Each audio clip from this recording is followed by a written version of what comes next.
A mother of two who was found brutally murdered at her home had reported her former partner for a serious sexual offence, police have said. Linzi Ashton's body was found on Saturday evening at the house in Westbourne Road in Winton, Salford.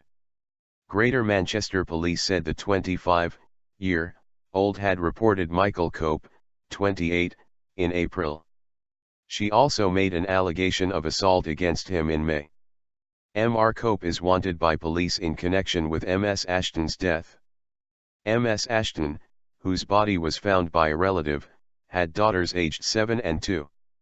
A Home Office post-mortem examination to establish the cause of death has yet to take place. Det Chapter Supt Darren Shenton said Ms Ashton had been brutally murdered and that she had visible injuries to her head and face. He said that he believed Mr. Cope was in Salford and that police would take a particularly dim view of anyone who provides assistance to him. Enhanced scrutiny. The Greater Manchester Force has referred the case to the Independent Police Complaints Commission because of the reports it received about the couple. Assistant Chief Constable Terry Sweeney said the force would rightly come under enhanced scrutiny because of the reports. The force has previously faced criticism for its failure to protect victims of domestic violence.